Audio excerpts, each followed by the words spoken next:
जे के कल तीनों शिफ्ट के पेपर हो गए हैं। आज के इस वीडियो में मैं आपको बहुत सारी चीजें बताने वाला हूं।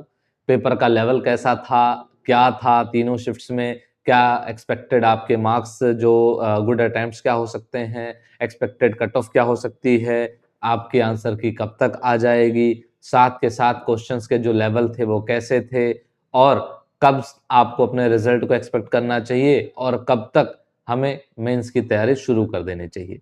So welcome to everyone here, and my name is Master Agent, and we are here on SSC GLD Nights. तो हमने देखा कल कि लगभग सभी शिफ्ट्स के जो पेपर थे वो किस तरीके से डिले कराए गए, कि जो सेंटर हमारा था, आपने देखा होगा कि हर एक सेंटर पर 1 घंटे पेपर जो हुआ वो लेट शुरू हुआ, ठीक है।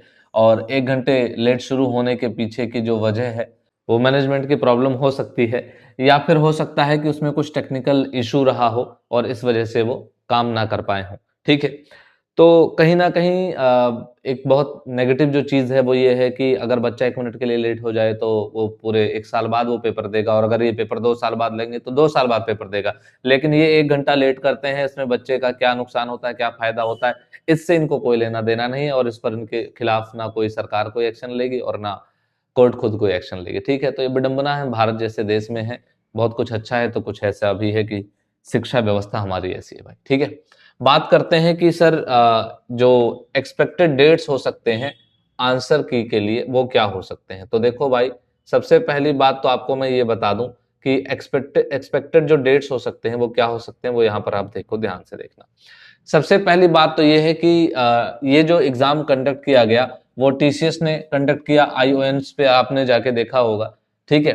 और अगर बात करें एक्सपेक्टेड जो आपकी मतलब आंसर की डेट हो सकती है कि आंसर की कब एक्सपेक्ट कर सकते हैं, तो आपको पता है टीसीएस जो काम करता है उसकी आंसर की जल्दी आ जाती है, मतलब मोस्टली 3 से 4 दिन में आ जाती है, और लेटली 7 to 10 डेज के अंदर आ जाती है, मतलब मैक्स इतने में आ जाती है, ठीक है।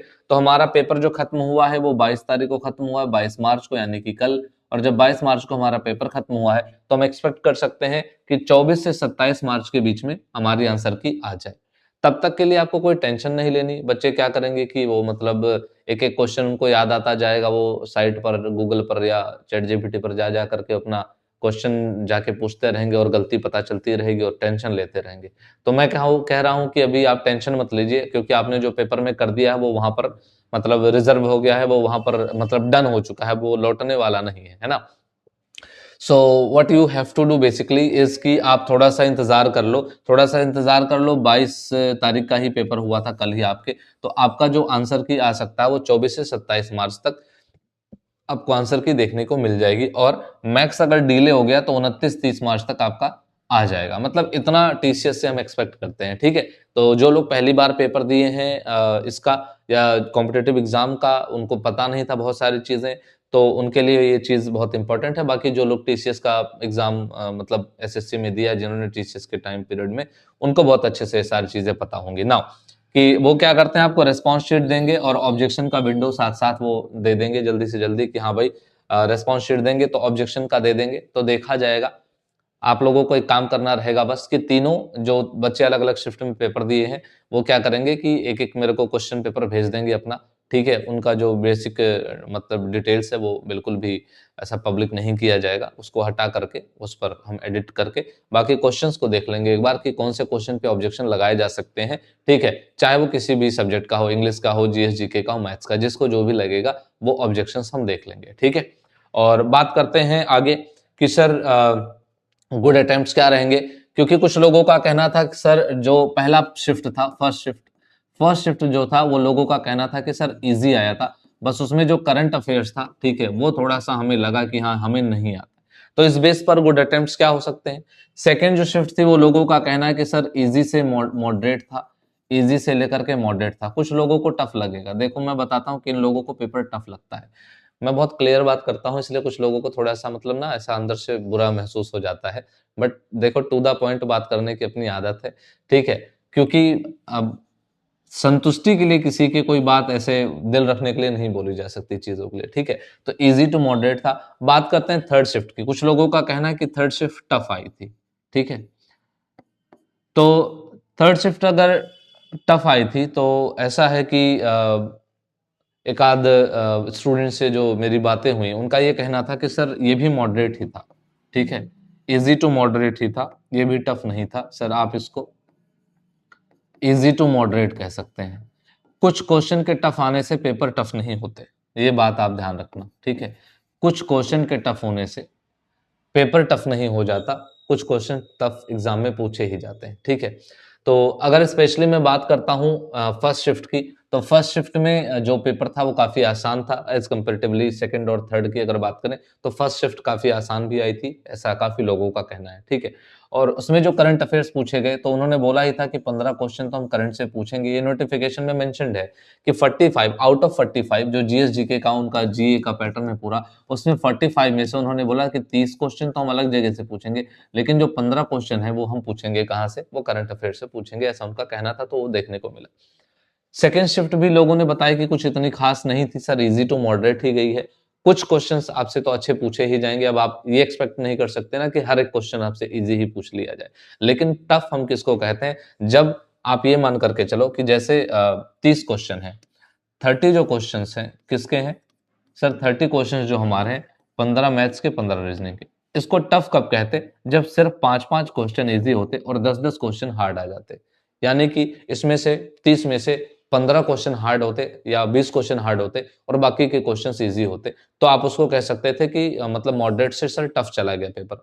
लेकिन आपको भी पता है कि पेपर देने के बाद आपको समझ में आया होगा कि रीजनिंग के 1 से 2 क्वेश्चन लेंदी कह सकते हो, लेंदी, आप उसको टफ नहीं कह सकते, क्यों? क्योंकि जैसे जो क्वेश्चन पूछा गया, मान लो कि जो जैसे थर्ड शिफ्ट में बच्चों का कहना था कि सर जो पेपर आया था, ठीक है, वो कैसा था कि थर्ड शिफ्ट में कुछ इस प्रकार के रीजनिंग के क्वेश्चन थे कि मंडे को कोई पेपर देता है, कोई थर्सडे को पेपर देता है, और इस तरीके से कैंडिडेट्स हैं PQRS ऐसा करके, तो ऐसे 2 क्वेश्चंस लगभग थे कि हाँ, तो उस क्वेश्चन को आप हार्ड नहीं कहते हैं, क्योंकि अगर आपने उसको पढ़ा ही नहीं है तो फिर वो आपको हार्ड लगेगा, लेकिन अगर आपने उसको पढ़ा है तो ऑब्वियस सी बात है वो आपको लेंदी लग सकता है, हार्ड नहीं लगेगा। हार्ड किसको कहते हैं, जो आपको आए ही ना, ठीक है। तो अगर आपने सिटिंग अरेंजमेंट पढ़ी है, ठीक है, सिटिंग अरेंजमेंट को लेकर के मैंने शुरुआत में ही बताया था कि सिटिंग अरेंजमेंट के क्वेश्चंस वो पूछते हैं, ठीक है। एक सर्कुलर का क्वेश्चन आया था, सर्कल में बिठाना था, रीजनिंग में एक सर्कुलर का क्वेश्चन आया था, सर्कल में बिठा देना था, इसके लेफ्ट में, इसके राइट में, इसके लेफ्ट में कौन, तो शायद एक क्वेश्चन पूछा था कि ई के राइट से दूसरा कौन होगा, ठीक है, ये शायद क्वेश्चन पूछा था ई के राइट से दूसरा कौन होगा, बताया था ये, ठीक है। फर्स्ट शिफ्ट का रिव्यू दिया था तब भी बताया था कि ये पढ़ लेना, ठीक है। तो अगर आप पढ़ के ही नहीं जाओगे तो आपको टफ लग जाएगा कि हाँ भाई पेपर तो बड़ा टफ आया था, तो ऐसा तो कुछ है नहीं। तो जैसे रीजनिंग के कौन से क्वेश्चन लेंदी लगे, रीजनिंग के वो क्वेश्चन लेंदी लगे जैसे ये वाले कि हाँ PQRST ऐसे करके 7 कैंडिडेट्स के नाम दिए, बोले कि ये लोग अलग अलग दिन क्या करते हैं, पेपर देते हैं, मंडे से लेकर के संडे तक या संडे से लेकर के मंडे तक, जो भी रहा। तो उस केस में 2 लोगों का डेटा दे दिया कि ये दोनों तो इस दिन पेपर देते हैं, बाकियों का बता दिया इसके बाद पेपर देता है, इससे पहले पेपर देता है, इसके बाद, इसके पहले। तो वहां आपको ना एक सिटिंग अरेंजमेंट बिठानी होती है, प्रॉपर तरीके से उसकी फिक्सिंग करनी होती है, उसके 2 या 3 लेयर्स बन जाते हैं, वो कर लेते हैं हम, ठीक है, और वो हो जाता है, मुश्किल नहीं है। मतलब आप उसको हार्ड नहीं कह सकते, लेंदी कह सकते, थोड़ा सा टाइम लगेगा, लेकिन इतना सारा टाइम है, टाइम की कमी तो है नहीं पूरे 2 घंटे के पेपर में, टाइम की कमी नहीं है इस पेपर में। आप ये नहीं कह सकते कि सर टाइम लग गया, हाँ टाइम 2 जगह फंस सकता था, मतलब टाइम फंसने का जो रीजन हो सकता है वो क्या था कि हाँ इंग्लिश का जो पेपर था थर्ड शिफ्ट का, जो मैं बता रहा हूँ पर्सनली आपको, कि थर्ड शिफ्ट में जो इंग्लिश का लेवल था वो ठीक था, मतलब उसको आप अच्छे लेवल का पेपर पूछ सकते हैं, कुछ क्वेश्चन इजी थे लेकिन हाँ कुछ ही इजी थे, ठीक है। लेकिन पूरे पेपर को हम टफ नहीं बोल सकते उसकी वजह से, क्यों बताता हूं मैं आपको, ध्यान देना। जैसे यहां पर सुनो आप, तो सबसे इंपॉर्टेंट बात क्या है कि जैसे मान लो मैथ्स का क्वेश्चन आया, तो थर्ड जो शिफ्ट है, थर्ड शिफ्ट का जो मैथ्स का पहला क्वेश्चन था शायद वो टाइम एंड वर्क पर था, time and work, time and work पर था, ठीक है। जैसे मान लो जो क्वेश्चन पूछा गया कि कोई 20 घंटे में एक टैप है शायद, वो किसी मतलब सिस्टम को क्या कर देता है 20 घंटे में फिल कर देता है 20 आवर्स में, ठीक है सर। और एक दूसरा है जो उसको 45 आवर्स में क्या कर दे रहा है, वो उसको खाली कर दे रहा है, ठीक है। तो ये उसको भर रहा है, इसको खाली कर रहा है, शायद यही क्वेश्चन आया था। तो ये बोला गया था कि 3/4 ऑफ द टैंक अगर हमें भरना है, 3/4 ऑफ द टैंक हमें अगर भरना है, दोनों को एक साथ अगर हम टर्न ऑन कर दें तो कितने टाइम में भर जाएगा, शायद यही क्वेश्चन था। तो सबको पता है कि ये क्वेश्चन टफ नहीं है। अब इस क्वेश्चन में आप 180 यहाँ पर लेते हो, इसका 3/4 निकालना है आपको, ठीक है। और उसके बाद क्या है कि ये प्लस वाला देगा, तो ये कितने बार में जाएगा, 9 टाइम्स में, और ये 4 टाइम्स में जाता है, ठीक है। तो अब ये जो 4 टाइम्स है ये किस में होगा, ये नेगेटिव में होगा, क्योंकि आपको पता है ये खाली कर रहा है। सो 9 माइनस 4 इज 5। अब इसके 3/4 को 5 से डिवाइड करना है, तो इसको डिवाइड करोगे 45, ठीक है। और इसके बाद वो हो गया 45 इंटू 3 अपॉन में 5। सो ये कितना आ जाएगा, 5 इंटू 9, इसका आंसर होगा 27 आवर्स। ये इसका आंसर था, ठीक है। आप इसको टफ नहीं कह सकते अगर आपको बेसिक्स ऑफ पता है, बेसिक अगर आपको पता है टाइम एंड वर्क का, तो ये क्वेश्चन आप टफ बोल देंगे क्या, नहीं बोल सकते। तो इस टाइप के क्वेश्चंस जो आए हैं उनको आप टफ नहीं बोल सकते, आसान है। तो जिसने भी 27 आंसर लगाया उसका सही है। तो इस तरीके से आप पाओगे कि थर्ड शिफ्ट का जो पेपर था वो, हाँ, कुछ क्वेश्चंस आप उसमें मतलब कह सकते थे लेंदी था। जैसे एक क्वेश्चन जो आया था वो 35, 15 और 10 इस तरीके से करके बोला कि लगातार जो है ना वो सक्सेसिव डिक्रीज इसमें हो रहा है। उसके बाद बोला है शायद कि 55% का फाइनल इंक्रीमेंट हुआ है, ऐसा कोई क्वेश्चन था। तो शायद यही था कि 35% का डिक्रीमेंट सक्सेसिव, 15% का, 10% का। तो इसको आप सॉल्व करोगे, उसके बाद 15% का इंक्रीमेंट बोल दिया। तो इसको सॉल्व करके जो आंसर आ रहा था वो आ रहा था 22.9%। तो आपको बोला था इसको आपको अप्रोक्सीमेशन में आंसर देने हैं। तो आपको पता है 22.9 कितना होता है भाई, सॉरी 22.9 कितना होता है, तो आप बोलोगे सर 23%। अब किसी ने अगर 21% लगा दिया होगा, अगर ठीक से कैलकुलेट नहीं कर पाया होगा, तो उसको ये लगेगा कि हाँ मतलब पेपर टफ आया था। आपको अप्रोक्सीमेशन लगाने नहीं आ रहा, आपको ये क्वेश्चन सॉल्व करने नहीं आ रहा, मतलब अब इसके बेसिक अंडरस्टैंडिंग है ना, a plus B plus A B upon में 100, बाकी इसको आप ऐसे लगा लो, ठीक है, या 3 वाले फॉर्मूले आते हैं उसको लगा लो, उसके बाद ये लगा लो, ठीक। तो ये क्वेश्चन आप लेंदी कह सकते हो, ये हार्ड नहीं है। हार्ड कब है कि आपको सवाल ही समझ में नहीं आया कि यार बहुत हार्ड था, मतलब क्वेश्चन ही समझ में नहीं आ रहा, आप इसको क्या बोलोगे, हार्ड था, नहीं था, ठीक है। बाकी काफी इजी इजी क्वेश्चन मैथ्स के भी आए थे, रीजनिंग के भी काफी इजी क्वेश्चन आए थे। एक क्वेश्चन और था, time speed distance. Time speed distance का क्वेश्चन बहुत इजी आया था। क्या था उस क्वेश्चन में कि पी है, शायद पी क्यू आर ऐसा कुछ था कि जो पी है वो क्यू को इतने की बढ़त दे देता है, कुछ भी एक डेटा यहाँ पर था, और आर को इतने की बढ़त दे देता है। तो पूछ रहा था कि क्यू आर को कितने की बढ़त दे देगा, माइनस करके शायद 19 ऑप्शन में रहा होगा, ये आंसर आया था, है ना, कि 19 इसका आंसर होगा। तो टाइम स्पीड डिस्टेंस का कौन सा हार्ड क्वेश्चन आया, कोई भी हार्ड सा क्वेश्चन नहीं आया।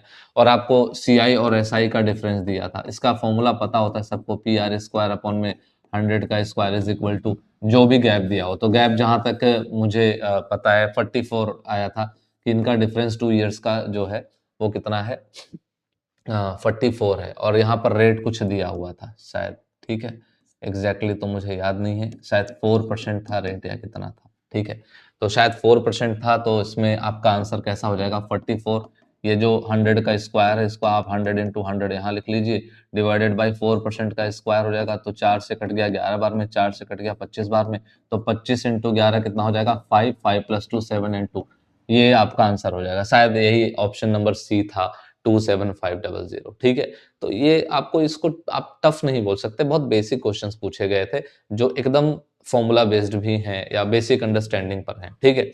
और ऐसे कई सारे क्वेश्चन आए थे, ठीक है। सीपीएसपी का क्वेश्चन भी इजी था, मतलब वही है कि आप सॉल्व कर पाए हो तो इजी है, नहीं कर पाए तो टफ है, ठीक है। बात कर लेते हैं सर जीएसजीके का क्या रहा। तो जीएसजीके देखो, थर्ड शिफ्ट की अगर जीएसजीके की अगर मैं बात करता हूँ तो काफी सारे क्वेश्चन पूछे गए थे। जैसे पूछा गया था कि राज्यसभा में सीट का एलोकेशन का शेड्यूल बताओ, तो 4th शेड्यूल में आता है, ठीक है, चौथे वाले में आता है, सबको पता है। तो आसान क्वेश्चन नहीं है क्या, ये पूछ रहा था कि हाँ ये जो मतलब कोई आर्टिकल शायद दिया गया था 143 या 145, इसमें बोल रहा था कि बताओ कि कौन सी चीज इसमें गलत है, मतलब कौन सा स्टेटमेंट इनकरेक्ट है। तो बोला गया था कि जो सुप्रीम कोर्ट उनको मतलब राष्ट्रपति को सुझाव देगा वो बाइंडिंग होता है, मतलब बाइंडिंग है कि वो मानना ही पड़ेगा राष्ट्रपति को। तो आपको भी पता है कि राष्ट्रपति पर सुप्रीम कोर्ट की तरफ से कभी दबाव नहीं बनाया जा सकता। तो इस टाइप के क्वेश्चंस आए थे, तो ये आप तो समझ के भी लगा सकते थे अगर आपको याद भी ना हो।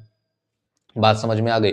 तो इस तरीके के आप पेपर को बहुत ज्यादा टफ नहीं बोल सकते, तो इजी टू मॉडरेट ही तो रहेगा। अब इसको लोग टफ क्यों बोल रहे हैं? अब एक क्वेश्चन पूछा था कि बिहार की पहली ऐसा करके FIDA का कोई क्वेश्चन था जिसमें पूछा था कि पहली लड़की कौन है, तो उसमें पहला ऑप्शन आयशा था ऐसे करके, तो उसका मरियम करके जो आंसर था ना, मरियम करके, मरियम वाला ऑप्शन, वो वाला आंसर क्या है, वो सही है। तो आप इन क्वेश्चंस को अगर पढ़ करके गए होगे तो आपको समझ में आ जाएगा। अगर आप पढ़ करके नहीं गए होगे तो आपको ये टफ सब सारे लगने लग जाएंगे, ठीक है। तो इतना कोई हार्ड क्वेश्चन नहीं आया हुआ था कि मतलब ओ माय गॉड क्या ही पूछ लिया। Single liner question GS GK में पूछे गए थे, स्टेटमेंट बेस्ड आए ही नहीं कि एसएससी के जैसा, जैसे अभी एडिक्विटी ने पूछा था, हालत खराब कर दी थी बच्चों की ऑलमोस्ट ऑलमोस्ट की क्या ही पूछे जा रहे हैं हमसे, है ना। तो इस तरीके से आप अगर आप देखोगे तो पेपर का लेवल कुछ बहुत ज्यादा नहीं था। ठीक, बाकी बात कर लेते हैं कि हाँ, जो पेपर है उसमें इंग्लिश का क्या रोल रहा भाई, तो वो देख लो, ठीक है। फिर मैं आपको काफी सारी चीजें बता दूंगा कि कितने तक आप सेफ वगैरह हो। तो देखो, इंग्लिश का अगर आप देखोगे तो नरेशन जो है, नरेशन मैंने आपको बताया था काफी इंपॉर्टेंट चैप्टर रहने वाला है। 4 क्वेश्चन से शायद 4 के आसपास क्वेश्चन पूछे गए थे। पहला क्वेश्चन ही शायद नरेशन का ही था, फर्स्ट क्वेश्चन ही शायद नरेशन का ही था, जिसमें कोई ऐसा करके था कि कैन यू हेल्प वेल्प करके था, और वहां लिखा था शी इंक्वायर्ड। तो आपको भी पता है कि ही इंक्वायर्ड, शी इंक्वायर्ड, जो भी रहा हो एग्जैक्टली मुझे पता नहीं है, ठीक है।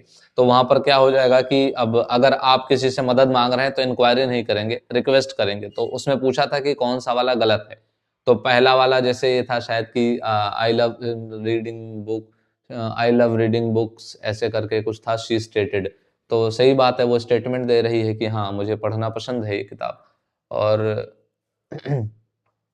ऐसे करके और भी क्वेश्चन था। तो हेल्प वाला जो था शायद वहां पर ऐसा कुछ था एग्जैक्टली, बाकी आंसर की आएगी तो हम उसको पूरा डिस्कस करेंगे। बट पहला जो क्वेश्चन था वो नरेशन से ही स्टार्ट हुआ था, और वो क्वेश्चन जो था वो इतना टफ नहीं था। तो नरेशन के जो 4 क्वेश्चन पूछे गए वो काफी इजी इजी पूछे गए थे, ठीक है। तो इतना मुश्किल नहीं था, अगर आपको रूल्स पता थे नरेशन के तो आप उसको कर लेते, अगर रूल्स नहीं पता है तो आप नहीं कर पाओगे। एक्टिव पैसिव वॉइस की अगर बात करें, मैंने आपको बताया था कि एक्टिव पैसिव वॉइस जो आता है, ठीक है, वॉइस जो आता है वो टफ नहीं आता, ठीक है। जैसे अब क्वेश्चन इज और आईएनजी में दिया हुआ था शायद, तो वो बींग वाला ऑप्शन ढूंढना था, ठीक है। हैज हैव अगर दिया है तो बीन वाली देखने थे ऑप्शंस, तो ये आपको मतलब इतना टफ नहीं था। तो 4 क्वेश्चन लगभग वॉइस से आ गए थे। मैंने आपको बताया था कि आर्टिकल चैप्टर बहुत इंपॉर्टेंट है, मैंने पढ़ाया भी था आपको। तो आर्टिकल से भी 3 क्वेश्चन लगभग लगभग आए थे।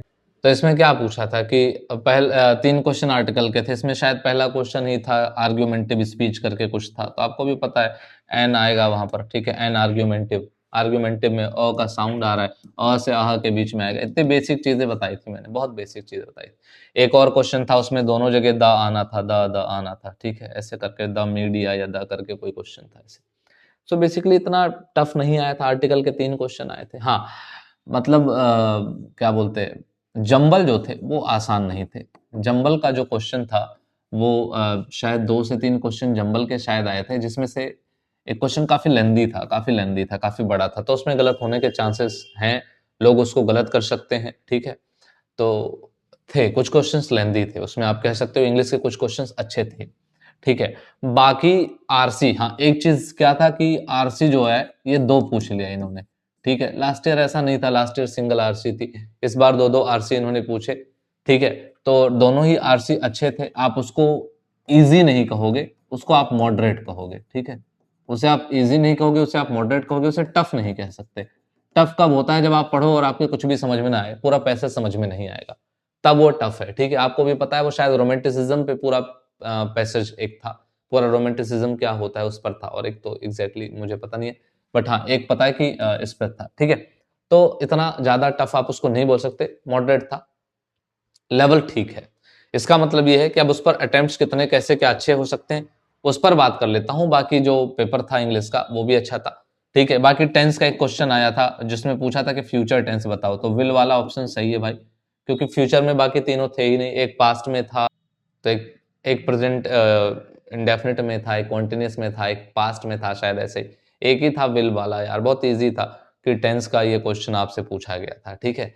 और एक नो सूनर करके आया था एक क्वेश्चन शायद, तो एक नो सूनर या हार्डली करके एक क्वेश्चन था जिसमें आगे वैन लगा था, ठीक है भाई। तो सबको पता है कि कैसा क्या होता है, ये शायद मैंने आपको इनवर्जन अगर आपने पढ़ा हो तो उसमें क्या था कि नो सूनर वाला ऑप्शन था, ठीक है, और एक हार्डली वाला ऑप्शन था। तो आपको भी पता है क्या कि नो सूनर के साथ देन आता है, हार्डली के साथ व्हेन आता है। तो अगर आप देन लगा के आए होंगे तो आपको टफ ही लगे, ठीक है, हार्डली के साथ व्हेन लगता है, ठीक है। तो इस टाइप के क्वेश्चंस पूछे गए थे इंग्लिश में भी, तो इतना कोई टफ नहीं आया कि आप मतलब एकदम हवाबाजी मचा दो कि नहीं नहीं नहीं भाई बहुत ज़्यादा टफ आ गया पेपर। तो इजी टू मॉडरेट था। और हाँ, उन्होंने बहुत ज़्यादा एडजेक्टिव से क्वेश्चन नहीं पूछे, जिसकी उम्मीद करी थी कि हाँ एडजेक्टिव से 2 से 3 क्वेश्चन स्पेशली आएंगे, ठीक है, जैसा कि प्रीवियस ईयर में पूछा था तो वो नहीं आया, so that's all okay. But हाँ कि ठीक था पेपर, आप इसे इजी टू मॉडरेट कह सकते हो, ठीक है। तो चलो बात कर लेता हूं इंपॉर्टेंटली, ठीक है। तो अब बात कर लेता हूं मैं कि क्या सर गुड अटेम्प्ट्स क्या रहेंगे। तो देखो सबसे पहली बात क्या है कि हमारे इसको सेक्शन में बांट लेते हैं, चीजें आपको ज्यादा समझ में आएगी। जैसे मैथ्स प्लस रीजनिंग, इसके हमारे पास 30 क्वेश्चन है, ठीक है, तीनों शिफ्ट की मैं बात करूंगा। दूसरा आपका जीएस जीके का जो सेक्शन है करंट अफेयर्स इंक्लूडेड, इसके आपके 45 क्वेश्चंस हैं। और तीसरा जो आपका है वो इंग्लिश का पेपर है, और इसके भी कितने क्वेश्चंस हैं, 45 क्वेश्चंस हैं, ठीक है भाई। तो अब आप यहाँ से कुछ चीजें देख लेना, ठीक है। क्या चीजें देख लेना, क्या कि सर यहाँ पर अगर बात करें शिफ्ट 1, यहाँ शिफ्ट 1 है, मैं इसको थोड़ा दूसरे कलर से लिख दूं, थोड़ा आपके लिए आसान हो जाएगा। शिफ्ट 1 यहाँ पर, और ये जो आपका है शिफ्ट 2, और यहाँ पर मैं आपके शिफ्ट 3 लिख देता हूँ, ठीक है। इसके नंबर्स हम ऐसे ही देख लेंगे। चलो, तो अब यहाँ पर आप पाओगे कि सर जो शिफ्ट 1 है उसमें मैथ्स प्लस रीजनिंग का क्या रहा। तो मैं आपको बता देता हूँ कि लगभग 27 क्वेश्चंस एकदम ठीक ठीक करके आने वाले बहुत सारे बच्चे होंगे, ठीक है। 2 से 3 क्वेश्चन हमेशा लोग ऐसा रहता है कि अगर उनका अप्रोक्सीमेटली आंसर आया या कुछ भी आया तो वो तुक्के में लगा के चले आते हैं, ठीक है। बट 27 क्वेश्चन से 28 क्वेश्चन अगर आपने अटेम्प्ट किए हैं करेक्टली, तो ये आपका बहुत अच्छा अटेम्प्ट है, काफी गुड अटेम्प्ट है, ठीक है। और जीएसजीके का देखो भाई 15 क्वेश्चन जो थे वो किसी ने एक्सपेक्ट नहीं किए होंगे, क्योंकि टीसीएस का करंट अफेयर्स आपको भी पता है कैसा पूछता है। हाँ, कुछ लोग जो बहुत टाइम से करंट अफेयर्स पर काम कर रहे होंगे उनको उतना ज्यादा नहीं दिक्कत हुई होगी, लेकिन हाँ बाकी काफी लोगों को दिक्कत हुई होगी जो पिछले सिर्फ 1-1.5 महीने ही पढ़े होंगे इसमें, उनके लिए। पर जो पीछे से और सारे एग्जाम्स की तैयारी करते आ रहे होंगे उनके लिए वो उतना ज्यादा वो मतलब नहीं लगा होगा। बाकी जीएसजीके जो था, मतलब अगर इसमें से आप 30 क्वेश्चन ये देखोगे जीएसजीके वाले, तो वो 30 क्वेश्चन इतने टफ नहीं थे, बेसिक फंडामेंटल्स पूछी गई थी सभी चीजों की, ऑलमोस्ट ऑलमोस्ट। तो इस 30 में से काफी काफी बच्चे, लगभग मतलब मान के चलो 15 क्वेश्चन, लगभग 15 से 20 क्वेश्चन काफी अच्छे लेवल पर वो बच्चे करके आए होंगे। मतलब ये मैं आपको एक एवरेज ले रहा हूँ 15 से 20 क्वेश्चन का, ये इसमें करके आए होंगे। करंट अफेयर्स के क्वेश्चन जो बच्चों के सही हुए होंगे, देखो जिन्होंने पेपर ठीक से दिया है, जिन्होंने पहले से पढ़ा उनका तो ठीक है, अदरवाइज उसमें से उनके 4 से 5 क्वेश्चन ही सही होते हैं। हवाबाजी के लिए पूरे 15 भी सही हो सकते हैं, 45 भी सही हो सकते हैं। तो गुड अटेम्प्ट क्या है कि आप इस 30 में से 15 से 20 करके आए हो लगभग, और 4-5 इसके आपके करंट अफेयर्स के। तो आप ऐसे पाओगे कि लगभग लगभग 45 में से 25 के अप्रोक्सीमेटली, 25 से 30 ऐसा मान के चलो, या हार्डली आप जो मान के चलोगे वो 20 से 20 से लेकर के 30 के बीच में, ठीक है, 20 से 30 के बीच में मतलब ये बच्चों ने अटेम्प्ट किया होगा। तो इसका गुड अटेम्प्ट जो आप मान के चलो 28 से 30, ठीक है। सो 28 से 30 जो है वो इसका गुड अटेम्प्ट होगा, माना जाएगा, ठीक है। तो यहाँ पर आप लिख सकते हो सर कि 28 से 30 ले लो, या गुड अटेम्प्ट है, क्योंकि जितना ज्यादा तुक्का उतना ज्यादा नेगेटिव मार्किंग, ठीक है भाई। और अगर बात करें इंग्लिश की, तो इंग्लिश काफी आसान आई थी इस शिफ्ट में। मैं मान के चलूंगा कि 40 से 42 जो है वो आपके अच्छे खासे अटेम्प्ट माने जाएंगे। फर्स्ट शिफ्ट की बात कर लेते हैं, ठीक है।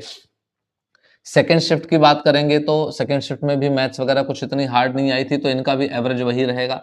तो आप मान के चलो कि 27-28 या 29, 27-28 या 29 ऐसे मान करके चलो, मतलब 27 प्लस गुड अटेम्प्ट है आपका, ठीक है। यहाँ पर भी अगर आप देखोगे जीएसजीके का भी पैटर्न, तो कुछ बहुत ज्यादा मतलब बहुत ज्यादा डिफरेंसेस जीएसजीके में इसमें भी बहुत ज्यादा देखने को नहीं मिले, इजी ही आई थी, ठीक है। तो 28 से इवन 32 भी आप ले सकते हो, इसमें भी आप 32 ले सकते हो क्योंकि करने वालों ने किया होगा। बट एक गुड अटेम्प्ट जो है वो इतना आप कह सकते हो 28 से 30 के बीच में। और इंग्लिश जो इनकी थी, हाँ इसमें मैं मान सकता हूँ कि भाई जो है 38 से लेकर के 40 आपके गुड अटेम्प्ट्स हैं, ठीक है। 38 से 40 आपके गुड अटेम्प्ट्स हैं। 4 से 5 क्वेश्चन लोगों को लेंदी लगे होंगे, हो सकता है उसमें गलतियां भी लोगों की हुई हो, ठीक है। लेकिन थर्ड शिफ्ट की अगर मैं बात करूं तो मैथ्स प्लस रीजनिंग में 28 क्वेश्चन एकदम, सो 28 से 30 के बीच में, मतलब मैथ्स इतना कुछ हार्ड नहीं था, हाँ बट लग सकता है लोगों को, तो इसका भी आप वही ले सकते हो, लगभग लगभग 27 से लेकर के 29 तक का इसमें मैथ्स इसमें ठीक थी, ठीक है। और बाकी अगर बात करें जीएस जीके की, तो जीएस जीके भी इसमें लगभग लगभग आप मान के चलो कि 27 से लेकर के 30 के बीच में इसका भी रहा है जीएस जीके, ठीक है। बहुत ज़्यादा टफ नहीं आई थी, लेकिन हाँ कुछ चीज़ें ऐसी थी जो लोगों को लग सकती हैं। बाकी इसमें मैं ये बोलूँगा कि जीएस जीके में और ज़्यादा ही मतलब, ठीक है। तो मैथ्स और रीजनिंग का जीएस जीके की अगर मैं बात करता हूं, तो इसमें आप मान करके चलो 30 से लेकर के 35 तक गुड अटेम्प्ट है आपका, ठीक है, क्योंकि काफ़ी इजी क्वेश्चंस आए थे, इसमें भी आए थे, लोगों ने किया होगा, ठीक है। और अगर बात करते हैं इंग्लिश की, तो इंग्लिश लगभग मान करके चलो आप ऑलमोस्ट ऑलमोस्ट 37 से लेकर 39 तक गुड अटेम्प्ट। तो आप इस तरीके से देख पाओगे कि गुड अटेम्प्ट जो आपके हैं वो टोटल अगर आप देखोगे तो 28, 30 और 42। तो ऐसा नहीं पेपर बहुत ज़्यादा इजी, बहुत ज़्यादा टफ आया था। तो आप पाओगे कि 28, 42 और 30 ये है। तो 8 2 10, एक कैरी हो गया, 4 3 7 2 9 1 10, 100। तो आप मान के चलो फर्स्ट शिफ्ट वाले, इसलिए यहाँ पर मैंने 95 से लेकर के 105 तक लिखा है। काफ़ी अच्छा अटेम्प्ट है। अगर आपने 95 प्लस स्कोर, मतलब 95 अगर आपने अटेम्प्ट किए हैं और एक्यूरेसी आपकी अच्छी है, काफ़ी अच्छे अटेम्प्ट्स माने जा रहे हैं, इसको मान सकते हैं आप 95 से 105 के बीच में, ठीक है। तो अगर कोई भी बच्चा, अब सबके अप्रॉक्सीमेटली इतने बहुत ज़्यादा ऊपर नीचे नहीं हुआ है, पेपर का लेवल कोई बहुत ज़्यादा, चूंकि आपको पता है एक दिन में 3 शिफ्ट कराने थे, तो तीनों का लेवल बहुत ज़्यादा इन्होंने अंतर नहीं रखा। तब आपको नॉर्मलाइजेशन की टेंशन लेनी थी, तब आपको ये सोचना था कि किस शिफ्ट वाले को कितना ज़्यादा नंबर मिलेगा। मैं आपको बता दूंगा जितना ना, उसमें उससे 2-3 नंबर आगे पीछे हो सकता है, उससे ज़्यादा नहीं होगा, ठीक है। मतलब इतना ज़्यादा नहीं है कि हाँ किसी शिफ्ट वाले को 10 नंबर मिलेंगे, किसी को 1 नंबर मिलेंगे, ये है ही नहीं। मॉडरेट बनाया तीनों पेपर को उन्होंने, और बैलेंस बना करके रखा है ताकि उनको भी बहुत ज़्यादा दिक्कत ना हो, इसलिए। तो अगर आपके अटेम्प्ट्स इसके बीच में 95 से 105 के बीच में, काफ़ी अच्छा अटेम्प्ट है ये, ठीक है। एक्यूरेसी बस आपकी अच्छी होनी चाहिए। हाँ, अगर आपके अटेम्प्ट्स 85 से 95 के बीच में है, तो ये कॉम्पिटिटिव रहने वाला है। इसका मतलब इसमें आप लड़ाई में रहेंगे, ठीक है। लड़ाई में रहने का मतलब ये है कि इसमें ये डिपेंड करता है कि जो आपके इस रेंज वाले लोग हैं, उन्होंने गलतियाँ कितनी करी हैं। वो ज़्यादा गलती करके कैसे बाहर होते हैं, अभी दिखाता हूँ मैं आपको, ठीक है। और बॉर्डर लाइन वाले ये हैं भाई, अगर 75 से 85 पर किया है आपने, तो आप बॉर्डर लाइन पर हैं। ये सारे जनरल कैटेगरी की बात हो रही है, अभी मैं कट ऑफ जो है वो कैटेगरी वाइज भी आपको बता देता हूँ। सो 75 से 85 ये बॉर्डर लाइन पर रहेंगे, ठीक है। बॉर्डर लाइन पर क्यों रहेंगे? क्योंकि आपको पता है जब पेपर इतना इजी वे में जा रहा है कि आराम से लोग 100 तक पहुंच सकते थे, ठीक है, यानी कि 95 से ऊपर जा ही सकते थे लगभग। तो अगर आप 75 से 85 पर अटक गए हैं, तो आप बॉर्डर लाइन पर ही हैं, ठीक है। तो फोकस आपको हमेशा, मैंने बोला था लास्ट टाइम भी बोला, कल पेपर के टाइम से पहले भी बोला, कि एक्यूरेसी पर ध्यान देना, अटेम्प्ट्स बहुत ज्यादा मत करना अगर आपको क्वेश्चन ना आए तो। बट वही बात है कि अटेम्प्ट्स तो हमें करने ही हैं, चाहे हमें कुछ आए या फिर ना आए, हम कर, हमें लगता है हम पीछे रह जाएंगे, अटेम्प्ट्स बढ़ा के हम नंबर ले लेंगे और माइनस लेके आते हैं। देखो भाई 1/4 का रूल है इनका, कि सर एक क्वेश्चन सही किया तो 1 नंबर ले लो, और अगर एक गलत किया तो 0.25 ले लो भाई, यही था सिस्टम, ठीक है। तो अगर 4 क्वेश्चन आपके गलत हो गए तो 1 मार्क्स क्या हो गया, माइनस हो गया, ठीक है। अब इस पर मैं आपको थोड़ी चीजें समझा देता हूँ कैसे क्या। एग्जाम्पल ले लेते हैं, जैसे मान लो एक बच्चा है, उसने क्या किया, एक केस ले लेते हैं कि 80 उसके करेक्ट है, 20 रॉन्ग है, तो 80 करेक्ट के उसको 80 नंबर मिलेंगे, 20 रॉन्ग के कितने हो जाएंगे भाई, 0.25 के हिसाब से, ठीक है। 0.25 के हिसाब से 20 रॉन्ग हो गए तो 25 दूनी 50, 5 नंबर उसके क्या हो जाएंगे, माइनस, तो वो सीधा कहां पर आ जाएगा, 75। अब इस चीज को ऐसे समझना, 80 सही और 20 रॉन्ग, इसका मतलब क्या हुआ, वो अपना क्या जोड़ेगा कि सर मैं 100 क्वेश्चन करके आया हूं, क्या करके आया हूं, 100 क्वेश्चन। अभी वो खुश हो जाएगा, वाह यार मैं तो 100 क्वेश्चन कर दिए, मतलब मैं तो 95 से 105 के बीच में आ रहा हूं, मतलब मेरा तो गुड अटेम्प्ट है ना, गुड अटेम्प्ट। लेकिन आपके नंबर कितने आ रहे हैं भाई, जरा देखना, 75 नंबर आ रहे हैं आपके, क्यों? अगर आपके 20 क्वेश्चन गलत हो गए, 20 क्वेश्चन, अब कितने गलत होने की संभावनाएं है, देखो मैथ्स और रीजनिंग, इसमें गलत होने की संभावनाएं बहुत कम होती है लोगों की, मतलब मैक्सिमम 2 क्वेश्चन गलत हो जाते हैं। अगर आपको मैथ्स आती है तो 2 ही क्वेश्चन गलत होते हैं, हार्डली 2 से 3 क्वेश्चन गलत होते हैं। इंग्लिश की अगर बात करूं, लोगों को लगता है उन्हें आ रहा होता है, अटेम्प्ट करके आते हैं, बट जब आते हैं तो 5 से 6 क्वेश्चन गलत हो जाते हैं। तो 2 से 3 क्वेश्चन इसके, 5 से 6, तो आप मान के चलो कि लगभग लगभग आपके 8 क्वेश्चन तो इन दोनों को मिला के गलत हो जाते हैं, ठीक है। एक एवरेज मैं बच्चे की बात कर रहा हूँ, टॉपर्स की बात नहीं कर रहा भाई, आपसे तो हाथ जोड़ के विनती है, आप टेंशन ही ना लें, ठीक है, जो लोग टॉपर रहे हैं अच्छे अच्छे एग्जाम्स में, उन्होंने अच्छा स्कोर किया, इसमें भी बैठे थे, तो आपसे तो विनती है कि आप टेंशन ना लें भाई। आप तो पूरे 30 के 30 इसमें सही करके आए होंगे। इंग्लिश में भी आपने मतलब एक आध क्वेश्चन गलत हो जाए तो नहीं कह सकते किसी ने आपको बुरी बातें ऐसे मन में रख के कुछ बोल दिया हो कभी, तो अदरवाइज आपके तो फिर भाई रहता ही है ना। तो ये हो गया। तीसरी बात जो है जीएस के, तो जीएस के में क्या रहता है ना कि लोग अटेम्प्ट ज्यादा कर देते हैं, तो इसमें संभावनाएं ज्यादा रहती हैं, 10 से 15 क्वेश्चन लोगों के इसी में गलत हो जाते हैं। मानोगे नहीं आप, 10 से 15 क्वेश्चन लोग गलत करके आ जाते हैं जीएसजी के में, और उन्हें एहसास तक नहीं होता। कैसे? जैसे उन्होंने 30 क्वेश्चन अटेम्प्ट कर दिए, तो 30 क्वेश्चन अटेम्प्ट किए, इसमें से उनको 15 ही आ रहे थे, बाकी 15 क्वेश्चन तो पहले से ही वो किस पर चल रहे हैं, एलिमिनेशन मेथड पर चल रहे हैं, तुक्के पर चल रहे हैं। ठीक है, तो ये 15 क्वेश्चन का ही डन है, 15 क्वेश्चन तो ऐसे भिंडी चल रही है। उसके बाद उन्हें 15 क्वेश्चन और दिखता है, क्योंकि 45 क्वेश्चन है, फिर वो धीरे धीरे करते करते 45 क्वेश्चन अटेम्प्ट कर देते हैं। बाद में पता चलता है कि उनके इसी में से 15 क्वेश्चन गलत है, 45 में से 15 गलत हो गए, तो 15 ये 8 ही, 8 5 13 23 क्वेश्चन, तो आप सीधे कहां पर आकर गिर जाओगे? आप सीधे यहाँ पर आकर गिर जाओगे। ठीक है भाई, तो इस हिसाब से क्या होगा कि अगर आपके क्वेश्चन बहुत ज्यादा गलत हो जाते हैं, तो आप ये मत सोचो कि अरे कुछ ही तो गलत, तो 5 ही नंबर तो कट रहे हैं। 5 नंबर नहीं कट रहे हैं, आप नॉर्मलाइजेशन छोड़ो, आप ये जो नेगेटिव मार्किंग है इसका थोड़ा सा प्रोसेस में समझा देता हूँ उन बच्चों को जिनको नहीं पता है भाई। ठीक है, जिन्हें पता है उनको तो कोई बात ही नहीं, वो तो जानते ही हैं।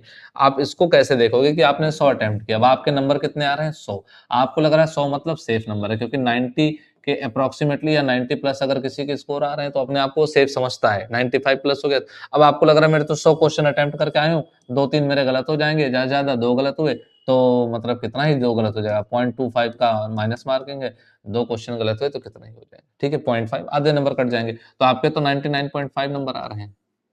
ठीक है, सॉरी, ठीक है, तो आपके 2 क्वेश्चन गलत हो गए, तो आपको ऐसा लगेगा कि 98 मार्क्स तो मेरे ऐसे ही आ रहे हैं भाई। 2 क्वेश्चन गलत हो गए, उसके 0.5 आप हटा दो, तो 97.5 तो आपके ऐसे ही आ रहे हैं, आप खुश चल लोगे। ठीक है, आप खुश चल लोगे, लेकिन आप यहाँ पर जब देखोगे ना, अगर आपके इतने क्वेश्चन गलत हो गए, 20 क्वेश्चन गलत हो गए, सीधा 75, ये गैप देख रहे हो आप?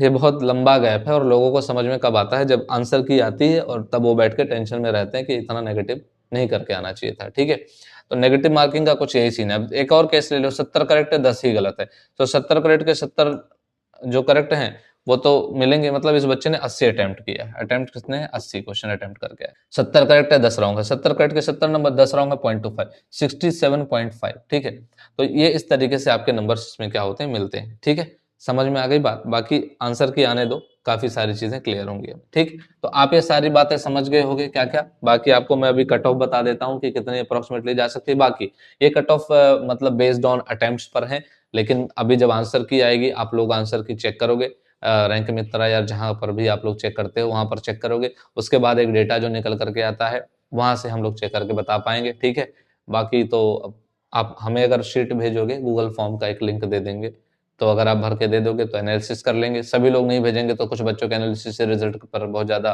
डिफरेंसेस नहीं आते, लेकिन हाँ रैंक मित्र से पता चल जाएगा। ठीक है, तो क्या क्या बातें ठीक रही कि सर जो नंबर है वो बहुत ज़्यादा वेरी नहीं करेंगे। दूसरी बात क्या है कि बहुत ज़्यादा अगर नेगेटिव आपकी मार्किंग हुई तो दिक्कत है। तीसरी बात क्या है कि जिन्होंने भी 90 प्लस अटेम्प्ट किया है, ठीक है, 90 प्लस अगर आपने अटेम्प्ट कर रखा है और आपकी एक्यूरेसी बहुत अच्छी है, तो आपके चांसेस अच्छे खासे हैं। ठीक है, अब बात कर लेते हैं कि सर एक्सपेक्टेड कट ऑफ क्या जा सकती है। इजी टू मॉडरेट पेपर था, तो इसके हिसाब से एक्सपेक्टेड कट ऑफ क्या जा सकती है। तो देखो भाई, एक्सपेक्टेड कट ऑफ में चूंकि जब तक ये बेस्ड ऑन आपके अटेम्प्ट्स पर है, ठीक है, तो एक्सपेक्टेड कट ऑफ जो बता रहा हूँ वो बेस्ड ऑन एक्सपेक्टेड जो है वो बेस्ड ऑन किस पर है? अटेम्प्ट पर है। जब तक आंसर की नहीं मिल जाती है तब तक इसका कुछ खास मतलब नहीं बनता, बट फिर भी आप सबकी तसल्ली के लिए, ठीक है, कि हाँ एक हमें आइडिया तो लग जाए कम से कम, उस आइडिया के लिए बेस्ड ऑन अटेम्प्ट्स ये आपके लिए एक्सपेक्टेड कट ऑफ है। जैसा सेफ स्कोर क्या है, मतलब जनरल की जो कट ऑफ जा सकती है वो 88 से 95 के बीच में जा सकती है। अब सर ये 88 से 95 का जो है वो क्यों सिस्टम है? अब देखो, अगर जिन भी बच्चों ने पेपर दिए हैं, जो 45 क्वेश्चंस ऑफ जीएस जीके है, यही डिसाइडिंग फैक्टर है। क्यों डिसाइडिंग फैक्टर है? आपको पता है इंग्लिश में अच्छा खासा लोग करके आए हैं, आपको पता है मैथ्स और रीजनिंग में लोग अच्छा खासा करके आए हैं, तो जो भी लोचा हो सकता है वो यहीं पर हो सकता है। तो आप पाओगे सर इंग्लिश के 40 नंबर से प्लस ही बच्चे स्कोर करेंगे। ऑलमोस्ट उम्मीद है कि 40 प्लस बच्चे स्कोर कर रहे हैं। मैं 40 एक एवरेज ले रहा हूँ, 40 नंबर बच्चे स्कोर करेंगे। मैथ्स और रीजनिंग के 28 बच्चे स्कोर कर देंगे। तो 8 बच्चे ये हो गए और 4 2 6, 68 मार्क्स तो यहीं पर आ जाते हैं। अब जो पेपर आया था, जैसा करंट अफेयर्स को अगर आप छोड़ देंगे, तो करंट अफेयर्स के अलावा जो जीके जीएस का जो क्वेश्चन था, लगभग 15 क्वेश्चन तो गिरे हालत में बच्चा, मतलब 20 क्वेश्चन तो 45 में से करके आया होगा, ठीक करके आया होगा, ठीक है। तो 20 क्वेश्चन अगर इसमें करके आ जाएगा तो वही लगभग 88 आपका हो जाएगा। तो एक मिनिमम जो हो सकता है कट ऑफ 88, मतलब हो सकता है मिनिमम, मतलब इससे नीचे जाने की संभावनाएं बहुत कम है, बहुत कम है, ठीक है।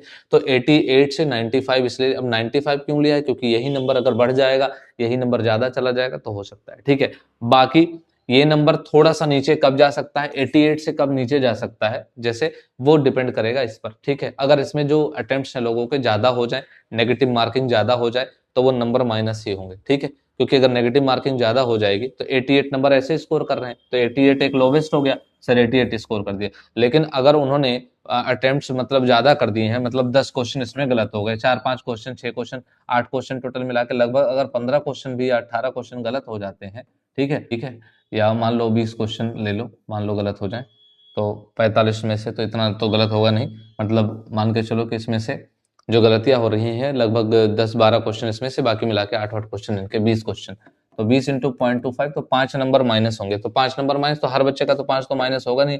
तो 83 जो है वो मतलब एकदम वर्स्ट केस में है। वर्स्ट केस मतलब कि सभी लोग गलतियां करके आ रहे हैं, बहुत ज्यादा मात्रा में करके आ रहे हैं, तो 83 के आसपास जा सकते हैं। नहीं तो आप मान के चलो कि जो बेस्ट सिनेरियो है वो यही है, ठीक है। ओबीसी की अगर बात करें तो बस यहीं से थोड़ा थोड़ा पीछे करते जाओगे चीजों को, और ओबीसी का हो जाएगा जो प्रीवियस ईयर पैटर्न के हिसाब से हो जाएगा, ईडब्ल्यूएस वालों का ये हो जाएगा, एससी का ये हो जाएगा, एसटी का ये हो जाएगा, ठीक है। और बाकी और जो लोग अदर्स वाले आते हैं उनके इनसे थोड़े थोड़े से और वो कम कर सकते हो आप, ठीक है। बाकी हाँ, कौन सेफ कौन है भाई, अगर किसी के 90 प्लस उनको कॉन्फिडेंस है कि 90 प्लस मेरे क्वेश्चन सही हैं, तो आप कुछ भी वेट मत करो। मैं ये बोलूंगा कि बस वैसे 3-4 दिन में आंसर की आ ही जानी है, तो कर भी लो वेट, कोई दिक्कत नहीं, इतना कुछ नुकसान नहीं हो जाएगा। आपको लगभग महीने भर का टाइम मिलेगा टीयर 2 के लिए। लेकिन एक रिक्वेस्ट आपसे ये है कि जिनको पूरा कॉन्फिडेंस है कि उनके इतने क्वेश्चन सही हैं, उनके लिए क्या है भाई कि डोंट वेट फॉर रिजल्ट, आप मत वेट करो, आप टाइपिंग शुरू कर दो। टाइपिंग आपको कैसे करनी है, 2 तरीके से, क्योंकि कोर्ट का जो सिस्टम है, ठीक है, स्क्रीन टू स्क्रीन और पेपर टू स्क्रीन, ये 2 तरीके से ही एग्जाम कंडक्ट करते हैं टाइपिंग में, ठीक है। लेकिन वही होता है कि नोटिफिकेशन में ये कभी मेंशन नहीं करते कि भैया स्क्रीन टू स्क्रीन पेपर कराएंगे या पेपर टू स्क्रीन कराएंगे। ये कब कराएंगे, ये आपको कब बताएंगे, जब टाइपिंग की डेट आनी होती है ना, टाइपिंग की डेट, तब उस टाइम में आपको बता देते हैं, और तब बच्चों के पास टाइम नहीं बचता तैयारी करने के लिए। तो आप दोनों की तैयारी करिएगा, स्क्रीन टू स्क्रीन और पेपर टू स्क्रीन। देखो स्क्रीन टू स्क्रीन करना इजी होता है, सबको पता है, ऊपर देखा नीचे टाइप के। पेपर टू स्क्रीन में क्या होता है कि आप पेपर को देखेंगे, फिर आप स्क्रीन पे देखेंगे, फिर कीबोर्ड को देखते हैं, और कीबोर्ड देखने वाला काम उसी बच्चे का है जिसकी बिल्कुल प्रैक्टिस नहीं है।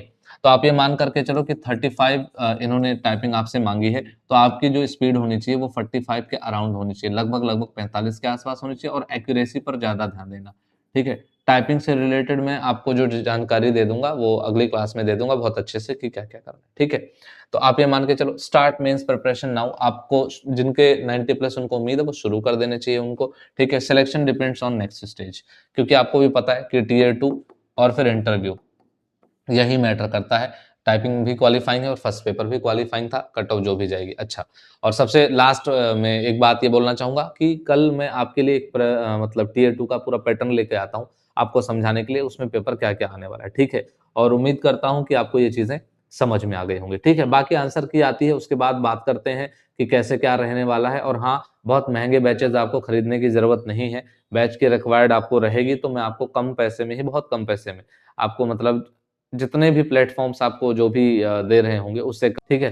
तो इसका ये मतलब नहीं होता है कि अगर आपको कोई कम पैसे में आपको कोई कोर्स दे रहा है तो इसका मतलब ये नहीं कि उसके पास क्वालिटी कंटेंट नहीं है, ठीक है।